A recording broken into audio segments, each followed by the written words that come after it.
Hello. Do you hate it when this happens to you?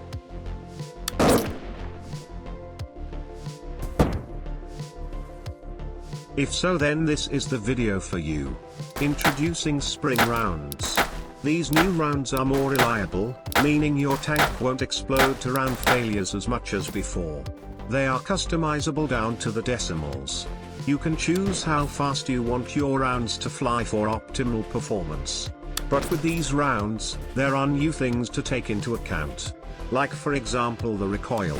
I will show you how to make spring rounds and I will explain how to attach them to existing platforms.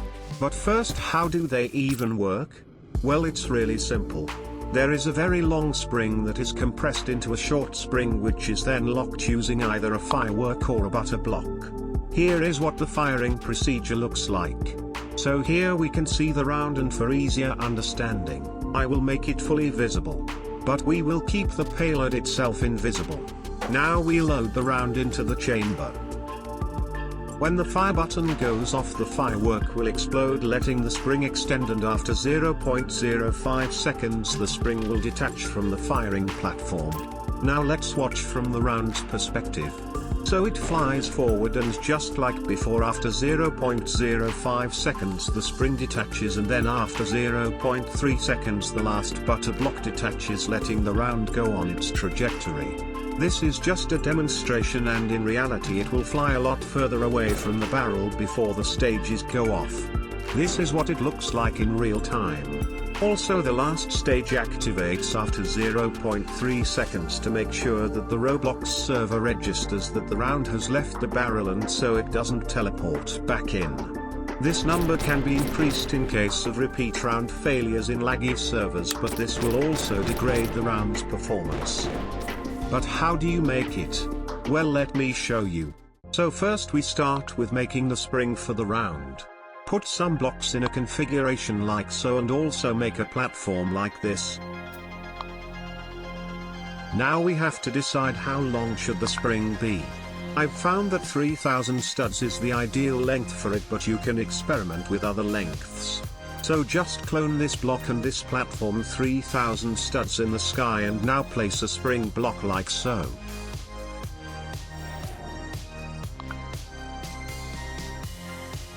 Set its damping to 0.1, stiffness to 0 and minimum length to 30. Now just unanchor the spring and let it fall. We can delete this platform now. Now once it has fallen, just set the minimum length to 1 stud and let it fall further. Now anchor it and then rotate it 90 degrees.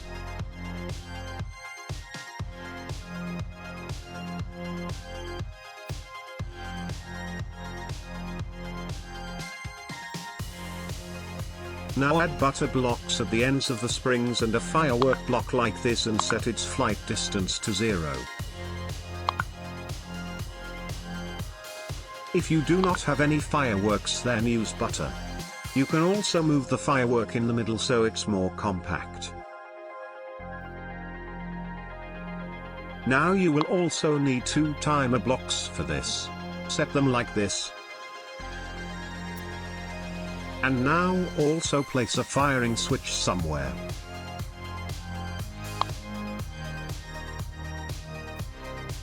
First unkeybind it.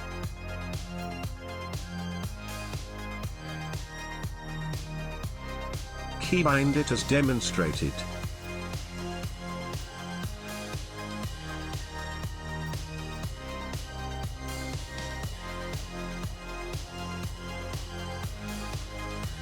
Now make the round itself and add a payload to it.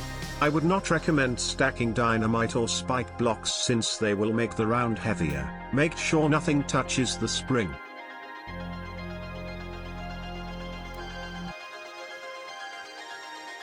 You can also add a small collision on dot at the front of the round so it sticks to enemy builds and deals more damage.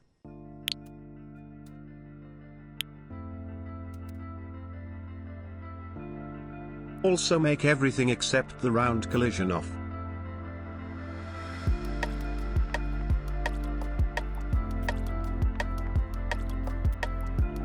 And now you have to set the damping to 0 and experiment with spring stiffness. If your round is like mine and has one spike and one dynamite block, then set it to 2000. If your round does not have a spike block, then 300 to 600 is a good amount. You don't want your round too fast because then it will overpen, and you don't want it too slow because then it will be hard to hit things at distances. Now that you are done, just attach the back of it to a small turret just to test it.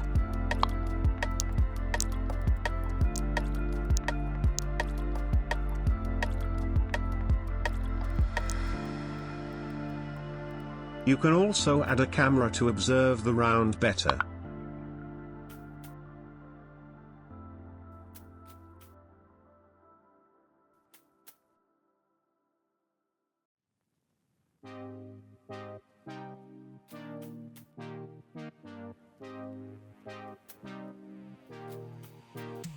Don't forget to save.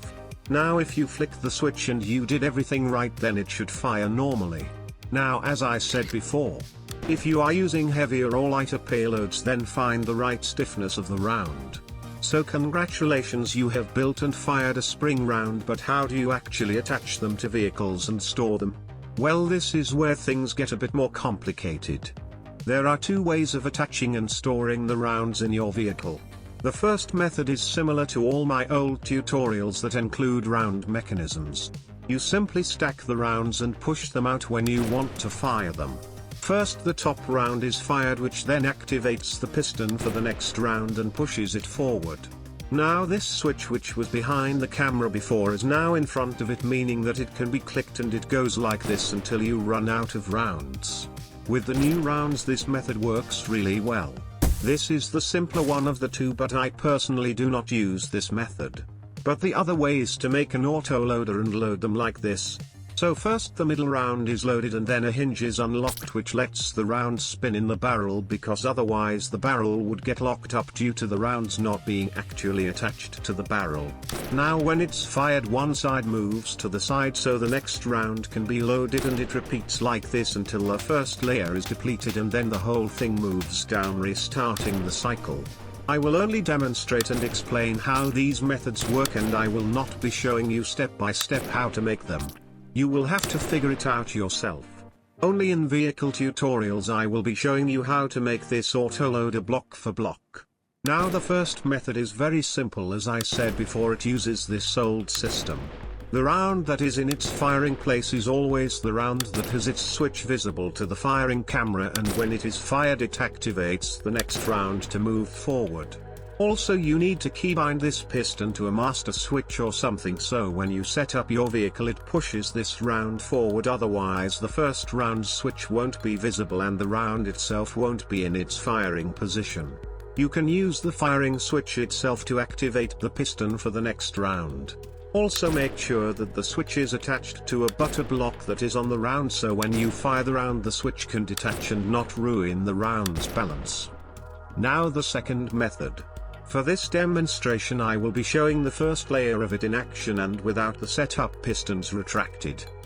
So when the first round is fired we use the timer that is set to 0.3 to pull the round from the right and to push it in the barrel, and we use a third timer to pop this butter block so it can spin. If the setup pistons were retracted it would go in the barrel, but here it goes next to it. The hinge that the round is connected to must align up with the axis from which the barrel aims up and down. Also this beam must be attached to the back of the round.